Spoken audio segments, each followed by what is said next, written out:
امروز تست یه دونه لواشک رو داریم که خیلی چیز عجیبی نیست ولی من تا حالا ندیده بودمش. میخوام تستش بکنم. اینه یه دونه دفتر، بعد زغال‌اخته است و با میوه طبیعی. میشنوی صدامو؟ داری؟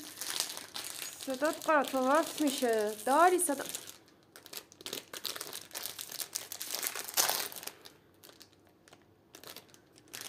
چقدر گنده است این. یه دونه است.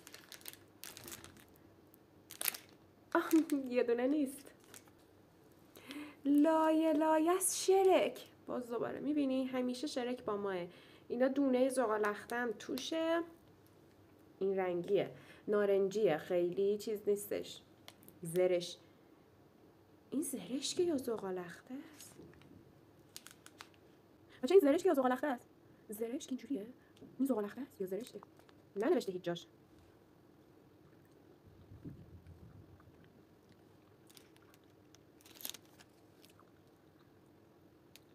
طعمی احساس می‌کنم زرشکه. طعمی‌ها از ایناست که تو اوج شیرینی ترشه. نه ترشیه که شیرینه یهو سورپرایز می‌کنه.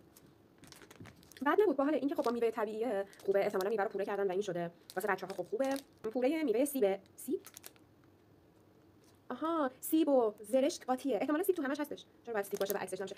زرشکه. طعمش درست فهمیدم. پس مفیده. این خوشمزه است، بخورید. مفیده.